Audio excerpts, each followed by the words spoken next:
नमस्कार साथियों, मैं दलित पत्रकार करण जायसवाल आप सभी का स्वागत करता हूँ। और आज हम मौजूद है सकट गांव में। तो हमें आज यहाँ पर एक ग्राम पंचायत जो सरपंच है उनके पद पर आगामी चुनाव लड़ने के लिए ए, चुने जाएंगे, तो उनसे बातचीत करेंगे और पता करेंगे कि यहाँ के जो वो इस सरपंच पद के लिए क्यों लड़ रहे हैं, क्या कारण है, वो राजनीतिक मतलब है। नमस्कार भाई, नमस्कार सर। आपका नाम? जीत मीणा। तो आप हमें बताएं, आप राजनीति में क्यों उतर रहे हैं, क्या कारण है कि आप सरपंच पद के लिए आपका नाम रहा? सर एक्चुअल में बात यह है कि मेरे गांव की सबसे बड़ी समस्या है पानी की। गांव पिछले 20 वर्षों से पानी की समस्या से जूझ रहा, लोगों को पानी नहीं मिल पा रहा। तो मेरा मतलब सब मेरी प्रायोरिटी यही है कि मैं अगर सरपंच बन गया तो गांव में सबसे पहले पानी की व्यवस्था सुचारू करूंगा। आपके गांव में 20 साल से पानी नहीं आ रहा? पानी आता है सर, बहुत कम आता है। कभी 1-2 घंटा नल आते हैं। जो औरतें क्या है, उनको रात में पानी भरना पड़ता है।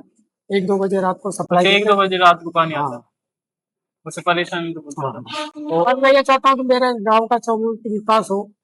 हर क्षेत्र में विकास होना चाहिए गांव का, क्या जो नहीं वर्तमान हो पा जो रहा। आपके गांव के जो वर्तमान के सरपंच है सकट के, क्या वो इस समस्या को नजरअंदाज करते हैं? क्या इस समस्या पर नहीं, नजरअंदाज तो नहीं कर रहे, उनकी कोशिश है पूरी। फिर क्या कारण है कि वो पानी वो जो रात को आ रहा है वो दिन में नहीं आ पा रहा? एक्चुअली में सर, जो बोरिंग है जो ऐसी जगह उसमें इतना ही पानी है। और यहाँ के जो विधायक है थानागाजी जी के, कांतिलाल मीणा जी, तो क्या आपने कभी उनको इस समस्या के बारे में बताया? सर मैंने तो बताया नहीं, लेकिन गांव वालों ने बता चुके हैं कई तो बार। फिर उनका क्या कहना रहता है? मतलब बाहर से पानी लाने का प्लान था, पैका वाड़ा हुआ पानी है अच्छा। जबरदस्त, लेकिन वो कर नहीं पाए। जब वो कर जो योजना थी वो ला नहीं पाए गांव तक। हाँ हाँ हाँ। और जैसे कि बात करें कि आपके गांव के अंदर जो ये थानागंज विधानसभा के अंदर अस्पतालों के क्या हालात? हमारे गांव में तो जो अस्पताल है उसमें तो सही व्यवस्था है, पूरा डॉक्टर समय स्टाफ पर है। आ रहे हैं?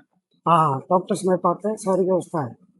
और हर जैसे हर बीमारी का इलाज है। जैसे कि अभी एक घटना है, आज के अखबार में भी आई है, एक महिला थी, गर्भवती थी, तो उसने जैसे बच्चे को जन्म दिया तो वो बच्चा भी खत्म हो गया। तो उसके ऊपर आप क्या कहना चाह रहे हो?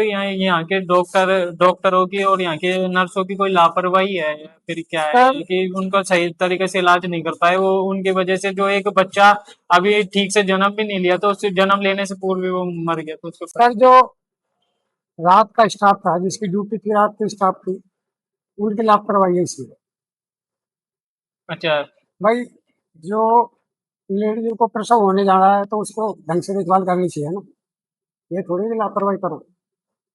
तो आपके इसी क्षेत्र वजह से उसकी डेथ हो गई बच्चे की। और जैसे कि बात करें अपन राज्य सरकार की बात करें, भजन लाल जी सीएम है, तो वो 2.5 साल में उन्होंने लगभग लगभग जो योजनाएं निकाली है, कई सारी योजनाएं निकाल दी, वो क्या आपके गांव क्षेत्र तक पहुंच पाई है, धरातल तक उतरी है, या फिर दस्तावेजों तक ही सीमित रह देखो साहब, जो बदनलाल सरकार की जो योजना है वो सारी कांग्रेस की योजना है पहले की, लेकिन वो क्या है, उन योजनाओं को ढंग से सुचारू नहीं किया। कैसे मतलब आप किस आधार पर कह रहे हो सारी कांग्रेस की योजना है? उन्होंने भी तो कई योजनाएं निकाली, जैसे कि युवाओं के लिए एक स्वरोजगार योजना निकाली जिसमें 10 लाख तक का लोन मिलता है, जिससे जो युवा हैं, जो नौकरियां नहीं लग पा रहे, सरकार सबों को तो नौकरियां दे नहीं सकती, तो उन्होंने युवाओं के लिए स्वरोजगार की योजना चलाई, जिससे कि 10 लाख तक का लोन मिलेगा और उससे युवा अपना खुद का स्वयं रोजगार स्टार्ट कर सकते हैं। उसके ऊपर आपके नजर? देखो सर, योजना तो खैर चला दी सरकार ने, हाँ, लेकिन वो जो चल भी रही है, वो धरातल तक चल पहुंच भी गई। हाँ पहुंच गई, लेकिन वो योजना सुचारू नहीं चल रही है। तो बेरोजगारों को लोन नहीं मिल पा रहा, और मिल पा रहा है तो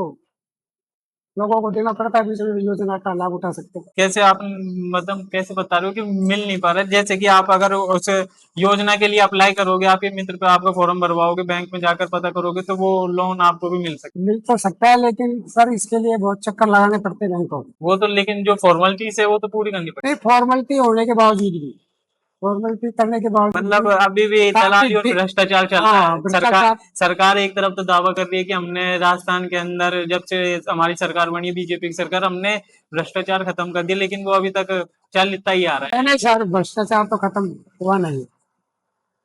हर डिपार्टमेंट में भ्रष्टाचार है।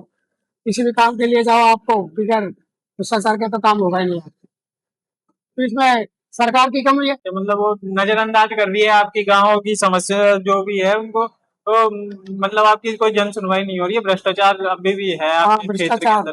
चरम पैसा भ्रष्टाचार। और आपके यहाँ के जो पंचायत की है और विधानसभा की सड़कों की क्या हालत है, सड़कें कैसी हैं यहाँ की? सड़कें तो सही है, सड़क करीब करीब कहीं पे खराब भी है सड़कें, लेकिन सही है सड़कें। आपके आप मतलब सरपंच जो पद के लिए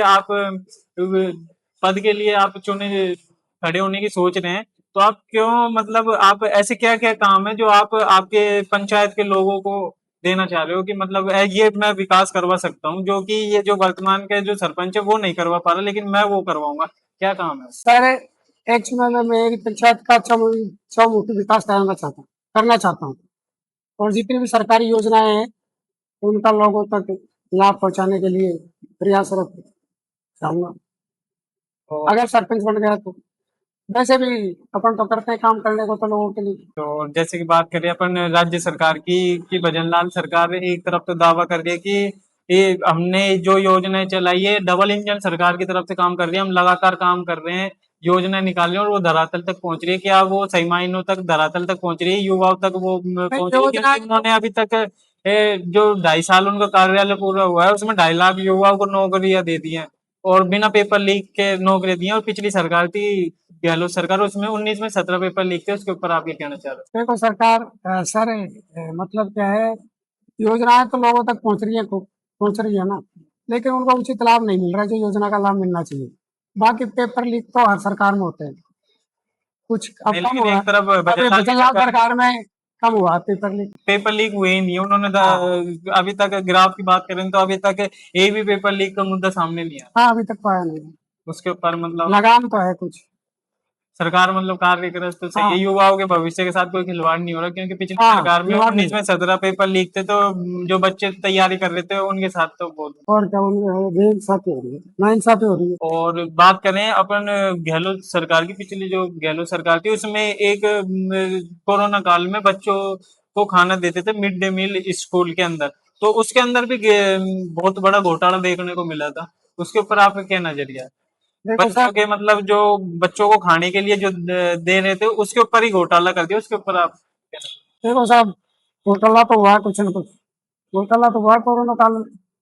मिड डे मील का जो राशन पानी था वो हुआ तो है, लेकिन गहलोत सरकार का कार्यकाल अच्छा रहा है कुल मिला पेपर लीक के अलावा। अच्छा, पेपर लीक को हटा दिया जाए तो को गहलोत सरकार कार्यक्रम सही था, उनका कार्यालय सही भी था। हाँ, कार्यकाल अच्छा। और बात करें भजनलाल के कार्यकाल, ये कैसा लग रहा है आपको? मतलब कि राज्य में ढाई ढाई 3 साल पूरे हो गए उनके कार्यकाल को, तो उनकी कार्यशैली आपको कैसी लगी? कार्यशैली तो ठीक है, ठीक ठाक है। युवा हैं, वो किसान परिवार से आते हैं, किसान पुत्र हैं, तो वो किसानों की समस्या को सुनते हैं। उन्होंने किसानों के लिए किसान सम्मान निधि योजना चला रखी है, खेतों के लिए तारबंदी की योजना चला रखी है, उसके ऊपर आपका क्या नजरिया? सर, ये जो तारबंदी की योजना ये तो पहले भी थी, गहलोत सरकार में भी थी ये योजना, अच्छा, उसी को क्रियान्वित कर रहे हैं। मतलब उसको बंद नहीं होने दे रहे, उसको भी हाँ चलने दे रहे हैं, लेकिन जो ये गहलोत सरकार थी तो वो किसानों को किसान सम्मान निधि योजना के पैसे नहीं देती थी, तो ये राज्य सरकार जब से आई है किसानों के लिए हाँ, राज्य सरकार तो भी देने तो लगी। 6,000 तो केंद्र सरकार हाँ, ने केंद्र दी। सरकार योजना तो गहलोत के टाइम पहले से हाँ, चल रही है वो और तो। वो जैसे ही भजनलाल की सरकार आई तो उन्होंने 3,000 तो जब बढ़ा दिए, और अब वापस बजट घोषणा हुई तो 3,000 बढ़ाने की घोषणा और कर दिए, तो उसके ऊपर क्या है कि किसानों को कुछ ना कुछ तो लाभ मिलेगा। हाँ, लाभ तो